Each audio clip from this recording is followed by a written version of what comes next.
আসসালামু আলাইকুম প্রিয় এইচএসসির শিক্ষার্থীরা, তোমাদের সকলকে স্বাগত জানাচ্ছি আমাদের আজকের এই ক্লাসে। তোমরা জানো আমরা তোমাদের জন্য প্রতিটি তোমাদের এইচএসসির যে গ্রামারগুলো আছে কিংবা অন্যান্য যে টপিকসগুলো আছে সবগুলো বিষয় ধারাবাহিকভাবে আমরা আপলোড করেছি আমাদের এই ইউটিউব চ্যানেলে।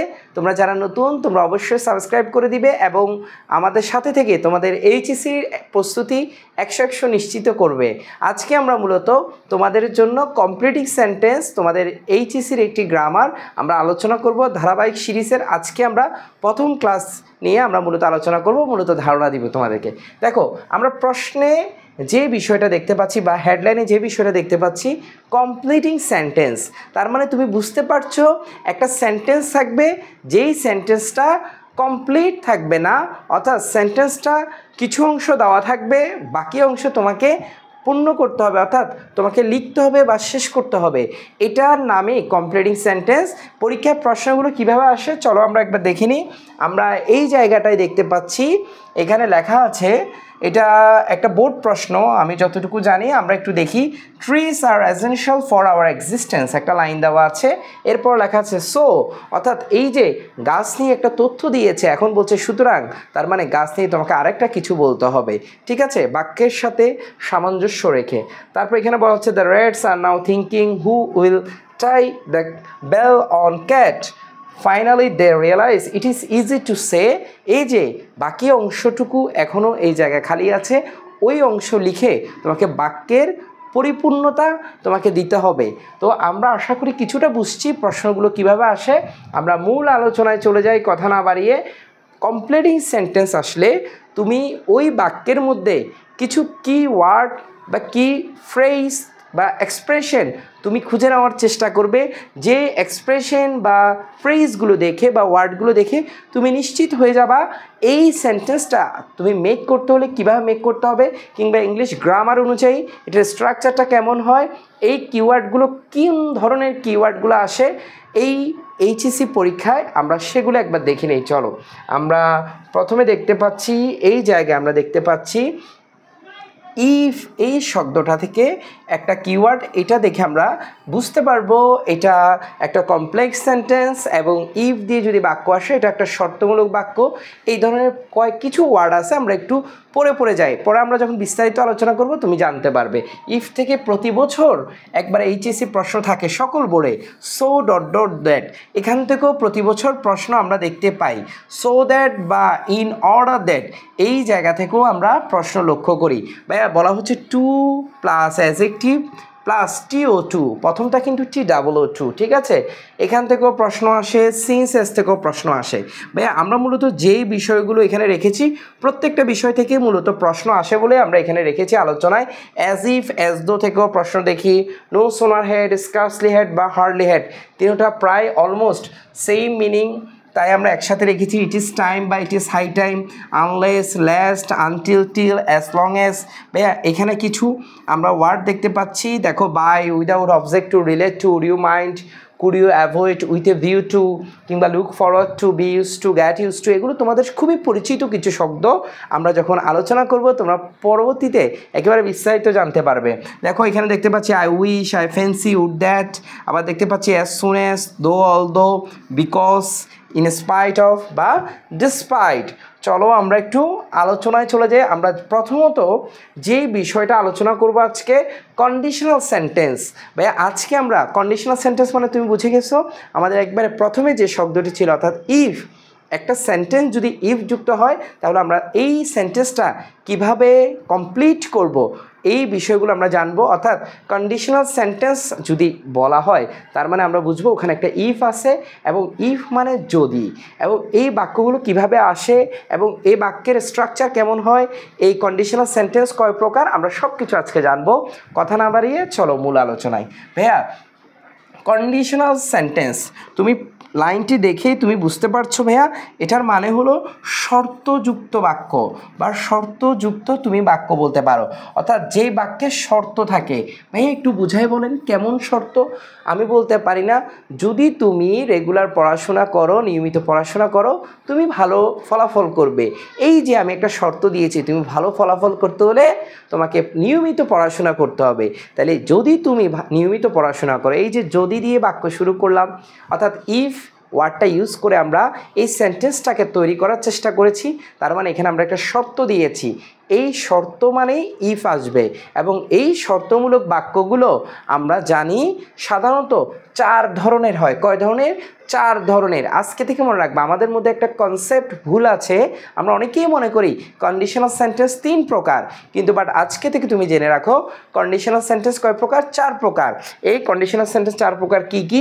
1 নাম্বার আমরা দেখতে পাচ্ছি জিরো কন্ডিশনাল, 2 নাম্বারে দেখতে পাচ্ছি ফার্স্ট কন্ডিশনাল, ভাই এটা 3 হবে।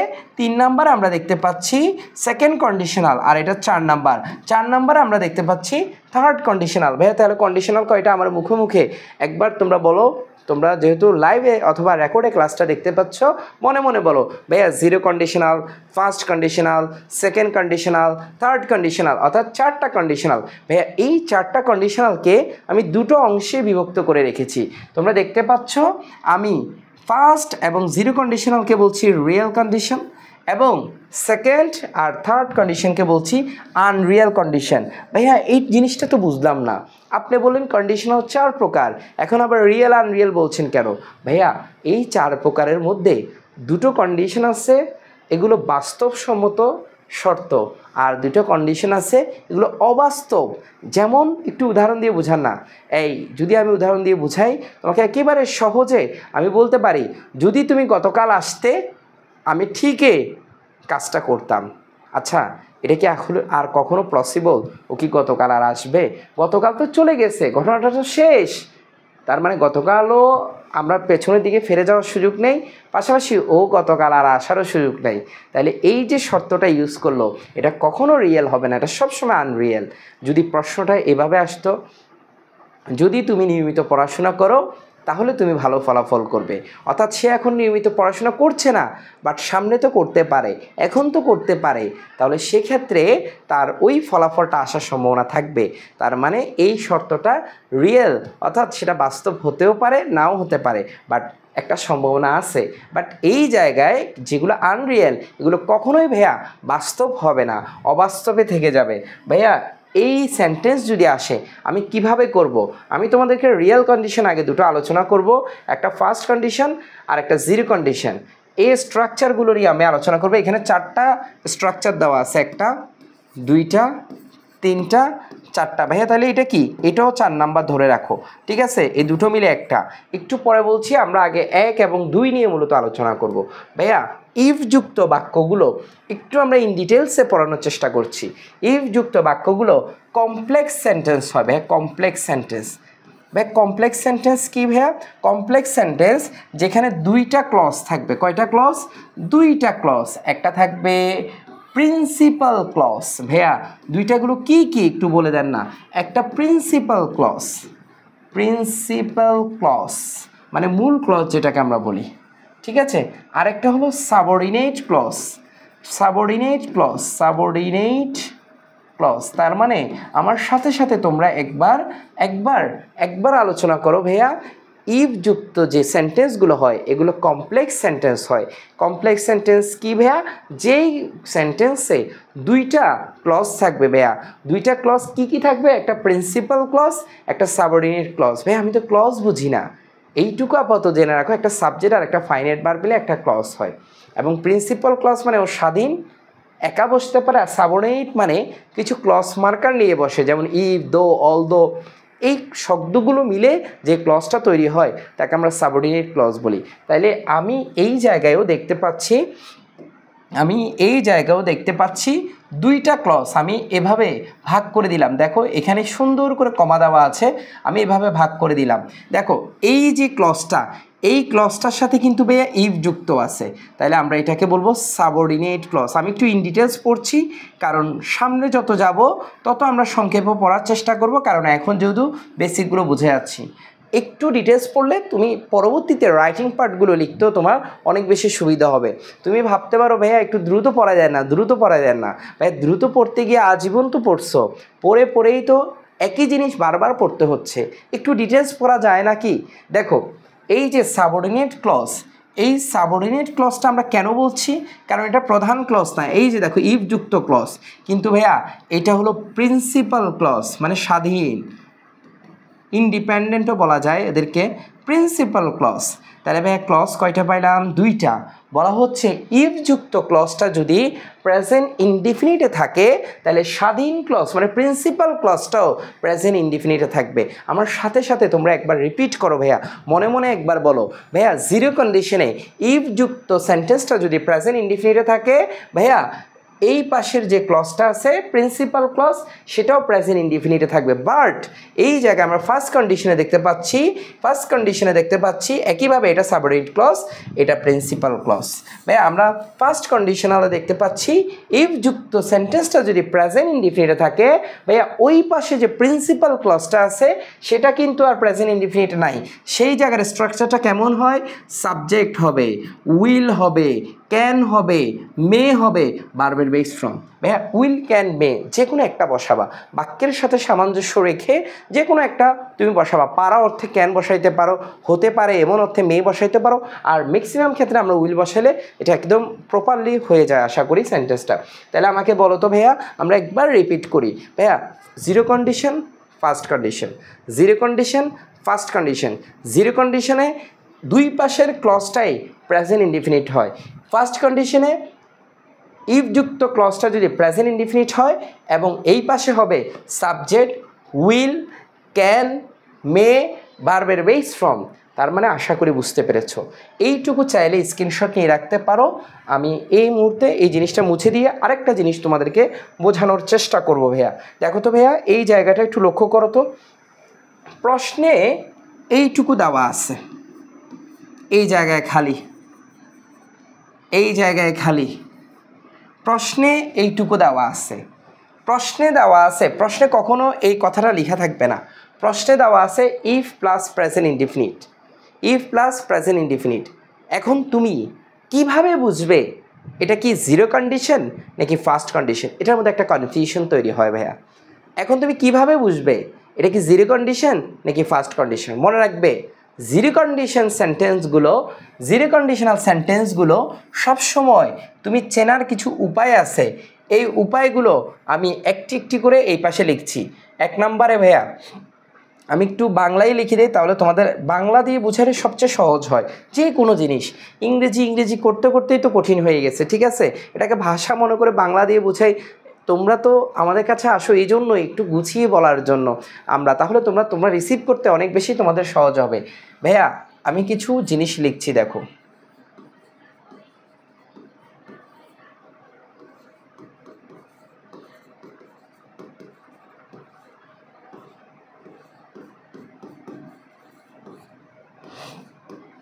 আমি লিখেছি এক নম্বরে অভ্যাসগত, দুই নম্বরে লিখেছি চিরন্তন সত্য, 4 নম্বরে লিখলাম বৈজ্ঞানিক বিষয়সমূহ। তাহলে ভাইয়া আমি 3টা বিষয় লিখেছি। তোমার মাথায় আজকে থেকে তুমি ঢুকিয়ে নাও ইফ যুক্ত ক্লজটা যদি প্রেজেন্ট ইনডিফিনিট হয় সেক্ষেত্রে আমি এটা জিরো কন্ডিশন নাকি ফার্স্ট কন্ডিশন এটা আইডেন্টিফাই করার জন্য আমাকে এই জিনিসগুলো একটু লক্ষ্য রাখতে হবে। যদি প্রেজেন্ট ইনডিফিনিট টেন্সটা যদি সাবঅর্ডিনেট ক্লজটা যদি চিরন্তন সত্য হয়, চিরন্তন সত্য কি? যেটা আজীবন সত্য, যেমন মানুষ মরণশীল, সূর্য পূর্ব দিকে ওঠে, এগুলো আজীবন সত্য, এই ধরনের ঘটনা হয়। কিংবা অভ্যাসগত হয়, সে প্রতিদিন স্কুলে যায়, সে প্রতিদিন পড়াশোনা করে, এই যে সে প্রতিদিন ঘুম থেকে 7টায় উঠে, এই যে আমরা অভ্যাসের কথা বলছি। কিংবা বৈজ্ঞানিক সত্য হয়। এই বৈজ্ঞানিক সত্য কি ভাইয়া? ধরো একটা বরফকে তুমি যদি হিট দাও সেটা গলে যাবে, এটা একদম বৈজ্ঞানিক শব্দ, সায়েন্টিফিক ট্রুথ, বৈজ্ঞানিক সত্য বলা হয়। এই বিষয়গুলো যদি হয় তাহলে সবসময় মনে রাখবে সেটা হবে কি? Present indefinite tense. এই আমি যদি এরকম বলি ইফ ইউ কাম, যদি তুমি আসো, আই উইল গো, আমি যাব।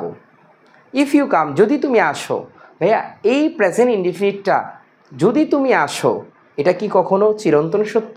না ভাইয়া, আসতেও পারে নাও আসতে পারে, একটা ঘটনার কথা বলছি। বা এটা কি অভ্যাস? না ভাইয়া। এটা কি বৈজ্ঞানিক কোনো সত্য? না। তার মানে এই লাইনটা হবে তোমার ফার্স্ট কন্ডিশন।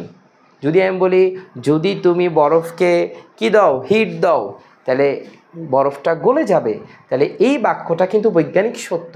তখন এটা হবে জিরো কন্ডিশন, তখন দুই পাশের ক্লজটাই হবে প্রেজেন্ট ইনডিফিনিট। আমি একটু সময় নিয়ে বোঝাচ্ছি, তোমরা বুঝতে অসুবিধা হলে অবশ্যই কমেন্টে জানাবে, ইনশাল্লাহ আমরা বুঝাই দিব।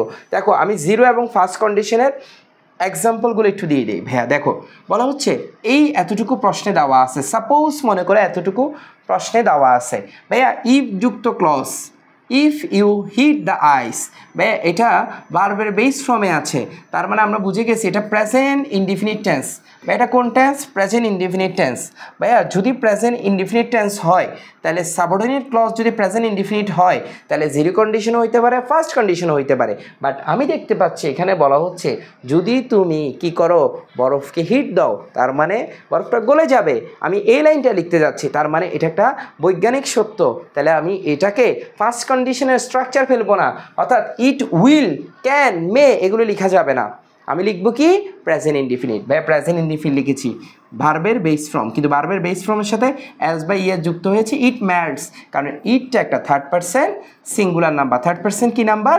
Singular number. আশা করি তোমরা এই বিষয়টা তোমরা ভালোভাবে বুঝতে পেরেছো। একইভাবে দেখো ইফ ইট রেইনস, এখানে এই যে ইট রেইনস আমরা এটা কিন্তু ভার্ব হিসাবে ব্যবহৃত হয়েছে এবং অ্যাজ বা ইয়ার যুক্ত হয়েছে, যেহেতু ইট আছে থার্ড পারসন সিঙ্গুলার নাম্বার। বলা হচ্ছে যদি বৃষ্টি পড়ে তাইলে দ্য গ্রাস গেটস ওয়েট, তার মানে গাছগুলো কি হয়ে যাবে? ভিজে যাবে। এখানেও কিন্তু ক্যান, উইল, মে এগুলো ব্যবহার হয় নাই, ভার্বের বেস ফর্ম দিছে বাট ক্যান, উইল, মে ব্যবহার হয় নাই, কারণ এটা প্রেজেন্ট ইনডিফিনিট হয়েছে। কেন হয়েছে? এটা তো একটা সত্য ঘটনা, চিরন্তন সত্য। ভাই বৃষ্টি পড়লে ঘাস ভিজে যাবে, এটা সত্য ঘটনা। এই জন্য এটাকে আমরা জিরো কন্ডিশন হিসাবে বিবেচনা করেছি। তার মানে এই দুটোকে আমরা জিরো হিসাবে বিবেচনা করলাম। বাট এই জায়গাটা দেখো if you get up early, যদি তুমি তাড়াতাড়ি উঠো। ভাইয়া ও কি তাড়াতাড়ি সবসময় উঠে এই কথাটা বলছে? বলে নাই। যদি তুমি তাড়াতাড়ি উঠো, ইউ উইল অথবা মে অথবা ক্যান, এই দেখো ভার্বের বেস ফর্ম, আর এই তিনটা থেকে যে কোনো একটা বসাবা ফিট, তাহলে তুমি কি থাকতে পারবে? সুস্থ থাকতে পারবে, ফিট থাকতে পারবে। তাইলে আমরা এটাকে ফার্স্ট কন্ডিশন হিসাবে ধরে নিয়েছি। দেখো দুইটাই কিন্তু রিয়েল, কারণ জিরো এবং ফার্স্ট কি রিয়েল, এগুলো বাস্তব, ঠিক আছে, বাস্তবসম্মত। দেখো if we do not give up smoking, যদি আমরা এই যে স্মোকিংটা করছি এটা যদি পরিত্যাগ না করি, ইউ উইল সাফার এ লট। একইভাবে উইল ভার্বের বেস ফর্ম, এখানে যদি তুমি মেও দাও কোনো সমস্যা নেই, ঠিক আছে। আশা করি তোমরা বুঝতে পেরেছো জিরো কন্ডিশন এবং ফার্স্ট কন্ডিশন। আমরা এই মুহূর্তে চলে যাব সেকেন্ড কন্ডিশনাল এবং থার্ড কন্ডিশনাল স্ট্রাকচার দেখতে। এটা একটু পরে দেখবো আমরা, সেকেন্ড কন্ডিশনাল এবং থার্ড কন্ডিশনাল। এখন একটু দ্রুত বোঝানো যাবে। দেখো ইফ যুক্ত ক্লজটা এই মুহূর্তে আমরা দেখতে পাচ্ছি পাস্ট ইনডিফিনিট টেন্সে আছে, তাহলে ভাইয়া জিরো আর ফার্স্ট কন্ডিশন হবে না, যে এটা আমরা নিশ্চিত হয়ে গেলাম। কারণ জিরো এবং ফার্স্ট হয় তো কখন? যখন ইফ যুক্ত ক্লজটা প্রেজেন্ট ইনডিফিনিট হয়। আমরা এখানে দেখতে পাচ্ছি সেকেন্ড কন্ডিশনালে ইফ যুক্ত সেন্টেন্সটা পাস্ট ইনডিফিনিট হয়। একইভাবে থার্ড কন্ডিশনে আমরা দেখতে পাচ্ছি তোমার ইফ যুক্ত ক্লজটা পাস্ট পারফেক্ট হয়। তার মানে একেবারে চোখ বন্ধ করে বলে দিতে পারবো, ভাই আমার সাথে তো আরেকবার বলো, জিরো এবং ফার্স্ট এই দুইটা কন্ডিশনে, এই দুইটা কন্ডিশনাল সেন্টেন্সে তুমি দেখতে পাবে সবসময় এই ইফযুক্ত ক্লজটা প্রেজেন্ট ইনডিফিনিট টেন্স হয়, বাট সেকেন্ড কন্ডিশনালে সবসময় ইফযুক্ত ক্লজটা পাস্ট ইনডিফিনিট টেন্স হয়। আবার বলি, সেকেন্ড কন্ডিশনালে ইফযুক্ত ক্লজটা সবসময় পাস্ট ইনডিফিনিট হয়, বা থার্ড কন্ডিশনালে ইফযুক্ত ক্লজটা পাস্ট পারফেক্ট হয়। তাহলে আমি সহজে বুঝতে পারবো, একেবারে সহজে বুঝতে পারবো, এটা নিয়ে আর কোনো আলোচনা নাই। বা যদি সেকেন্ড কন্ডিশনাল হয়, প্রিন্সিপাল ক্লজটা কেমন হবে? সাবজেক্ট হবে। এখানে ছিল উইল ক্যান মে, কিন্তু ভাই এখানে উড কুড মাইট। আবারও বলছি, এখানে হবে will can May, but second conditional হবে উড কুড অথবা মাইট, এবং ভার্বের বেস ফর্ম এটা ঠিক থাকবে, ভার্বের বেস ফর্ম এটা ঠিক থাকবে। বাট থার্ড কন্ডিশনাল হলে, পাস্ট পারফেক্ট হলে ভাইয়া এই পাশে থাকবে সাবজেক্ট, এটা ঠিক, উড কুড মাইট এতটুকু পর্যন্ত আগেরটার সাথে ঠিক ছিল। বাট এখানে একটা অতিরিক্ত হ্যাভ ব্যবহার হয়েছে, অতিরিক্ত হ্যাভ ব্যবহার হয়েছে, এবং হ্যাভ ব্যবহারের কারণে এখানে V3 হয়ে গেছে। এটা কিন্তু ভার্বের বেস ফর্ম, এটাও ভার্বের বেস ফর্ম, এটা তো ভার্বের base form present indefinite tense. তুমি লক্ষ্য করবে শুধুমাত্র থার্ড কন্ডিশনাল একটা হ্যাভ দিয়ে ভার্বটা V3 হয়ে যায়, আর কোনো কন্ডিশনে কিন্তু V3 হয় না, অর্থাৎ ভার্বের ফার্স্ট পার্টিসিপল হচ্ছে না। তার মানে আমরা একবার রিপিট করে দেই ভাইয়া, ইফযুক্ত সেন্টেন্স যদি, ইফযুক্ত সেন্টেন্সে যদি ইফযুক্ত ক্লজটি প্রেজেন্ট ইনডিফিনিট হয় তাহলে জিরো ফার্স্ট, সেকেন্ড কন্ডিশনাল কখন হবে ইফ যুক্ত ক্লজটা পাস্ট ইনডিফিনিট হলে। থার্ড কন্ডিশনাল কখন হবে ইফ যুক্ত ক্লজটা পাস্ট পারফেক্ট হলে। ভাইয়া পাস্ট পারফেক্টের স্ট্রাকচার কি? পাস্ট পারফেক্টে আচ্ছা আমরা পাস্ট পারফেক্টের স্ট্রাকচার পরে যাবো, আমরা একটু এক্সাম্পলটা দেখে আসি। দেখো, if Rina listen to my advice, ভাই এখানে V2তে আছে লিসেন্ট, তাইলে বলা হচ্ছে এই বাক্যটা আমরা দেখে বুঝে যাচ্ছি ভাই এটা কিন্তু পাস্ট ইনডিফিনিট টেন্স। কোন টেন্স? Past indefinite tense. তাহলে ইফ যুক্ত সেন্টেন্সটা যদি পাস্ট ইনডিফিনিট টেন্স হয় তার মানে এটা সেকেন্ড কন্ডিশনাল। ভাইয়া তাহলে এই পাশে হবে কি শি কুড অথবা মাইট, তারপর তোমরা কি দিয়ে দিচ্ছ আমরা ভার্বের বেস ফ্রম ইন লাইফ, ঠিক আছে? কুড মাইট উডও দিতে পারো, কোনো সমস্যা নেই, যে কোনো একটা বাক্যের সাথে তুমি সামঞ্জস্য রেখে ব্যবহার করতে পারো। দেখো বলা হচ্ছে if I knew his mobile number, যদি তার মোবাইল নাম্বারটা আমি জানতাম আই উড ফোন হিম। ভাইয়া এই ফোনটা কিন্তু V1, এই ফোনের জায়গায় তুমি কলও দিতে পারো, কোনো সমস্যা নাই, এটাও কিন্তু V1, ঠিক আছে? এই উড অবশ্যই বসবে কারণ এটা সেকেন্ড কন্ডিশনাল, ঠিক আছে? উড কুড মাইট ভার্বের base form, would could might ভার্বের বেস ফ্রম। ভাইয়া আমি যে বলেছিলাম সেকেন্ড কন্ডিশনাল এবং থার্ড কন্ডিশনাল আনরিয়েল, এখনই তুমি বুঝে যাবা। যদি আমি তার মোবাইল নাম্বারটা জানতাম আমি তাকে কল করতাম। ভাইয়া ওর মোবাইল নাম্বারটা কি সে জানে না তো, জানলে তো কলেই দিত, তার মানে এগুলো আনরিয়েল, অবাস্তব কথা বলছে। তাইলে এই জায়গায় আমরা দেখি বুঝছি এটা V2 পাস্ট ইনডিফিনিট। ভাইয়া পরেরটা দেখো, ইফ রিনা হ্যাড স্টাডিড, ভাইয়া এই যে হ্যাড স্টাডিড তার মানে আমরা বুঝে গেছি হ্যাড প্লাস V3 থাকলে এটা কোন টেন্স হয়? Past perfect. কোন টেন্স হয়? Past perfect. ভাইয়া তাহলে এটা কোন কন্ডিশনাল? Third conditional. তাহলে এখানে could might have plus V3, এটা V3, এই হ্যাভ রুলসের হ্যাভ এবং কুড মাইট যে কোনো একটা বসছে। তার মানে যদি সে ভালো করে পড়াশোনা করে নিয়মিত একদম, তাহলে করে থাকতো সে কুড হ্যাভ গট A+, কিন্তু সে পায়নি আসলে A+, কারণ সে ভালো করে পড়াশোনা করেনি, এই জন্য এটা আনরিয়েল। তারপরে এই স্ট্রাকচারটা বুঝতে হলে আমরা একটু পেছনে যাব। থার্ড কন্ডিশনালটা আমরা জানি ইফ যুক্ত সেন্টেন্সটা পাস্ট পারফেক্ট হবে, এটা আমরা ইতিমধ্যে পড়েছি, অর্থাৎ হ্যাড প্লাস V3 হবে, হ্যাড প্লাস V3। অনেক সময় ঘটনা কি হয় একটু লক্ষ্য করো, অনেক সময় ঘটনা হয় থার্ড কন্ডিশনালটাকে তুমি চাইলে আরও একভাবে প্রশ্নে উপস্থাপন করতে পারো। তুমি চাইলে, আমি একটু এই জায়গাটা লিখি, আমরা থার্ড কন্ডিশনালটা কীভাবে লিখি? If subject had plus V3, এটা মানে পাস্ট পারফেক্ট, ইফ যুক্ত past perfect third conditional. But অনেক সময় তুমি চাইলে হ্যাডটাকে সামনে এনে হ্যাড সাবজেক্ট V3, এটাকেও তুমি থার্ড কন্ডিশনাল বলতে পারবা। থার্ড কন্ডিশনাল, এটা যেহেতু থার্ড কন্ডিশনাল এটাও থার্ড কন্ডিশনাল। ভাইয়া সাবজেক্টের আগে অক্সিলারি ভার্ব নিয়ে আসলেন হ্যাড, বুঝলাম। সাবজেক্টের পরে V3 আছে, বুঝলাম। তার মানে হ্যাড V3 যে কোনোভাবে আপনি রাখছেন, বুঝলাম। তার মানে এটা পাস্ট পারফেক্ট, ঠিক আছে। কিন্তু ইফ তো নাই, মনে রাখবে হ্যাড যদি সামনে চলে আসে আর ইফ বসানোর দরকার হয় না, তখন এটা ইফের মতোই কাজ করছে আসলে। এই জন্য এখানে লেখা হচ্ছে had subject plus V3, past পারফেক্টই কিন্তু আছে, তখন একই rules, she would might have V3। তাই আমরা এই জায়গায় এক্সাম্পলটা রেখেছি কি, এক্সাম্পলটা হ্যাড আই বিন, এই যে হ্যাড আইটা একটা সাবজেক্ট এবং বিনটা V3, তাহলে এটা একটা পাস্ট পারফেক্ট থার্ড কন্ডিশনাল। কেন? হ্যাডটা সামনে আসাতে ইফের মতো কাজ করছে। তাইলে যদি বলা হচ্ছে এখানে সে যদি রাজা হতো, I would have help the poor, আমি যদি রাজা হয়ে থাকতাম তাহলে আমি কি করতাম? গরিবদেরকে সাহায্য করে থাকতাম। তাহলে উড হ্যাভ V3। আশা করি তোমরা এরই মাধ্যমে কমপ্লিটিং সেন্টেন্সের প্রথম ক্লাস তোমরা শেষ করতে যাচ্ছ। আমরা কন্ডিশনাল বিষয়টা তোমাদেরকে পরিপূর্ণভাবে শেষ করেছি। আগামী পার্ট 2 দেখার জন্য তোমাদের আমন্ত্রণ জানিয়ে এবং বন্ধুবান্ধবকে শেয়ার করে দেওয়ার জন্য আমন্ত্রণ রইল। এবং এই ভিডিও ডেসক্রিপশনে আমরা তোমাদের কমপ্লিটিং সেন্টেন্সের টোটাল বোর্ড কোয়েশ্চেনগুলো আমরা প্লেলিস্টটা লিঙ্ক দিয়ে দিয়েছি এবং আমাদের প্রাইভেট ব্যাচে অনলাইনে ভর্তি চলছে। যে কোনো তথ্য জানতে আমাদের এই নাম্বারে তোমরা যোগাযোগ করবে হোয়াটসঅ্যাপে। ভালো থাকো, সুস্থ থাকো, আসসালামু আলাইকুম।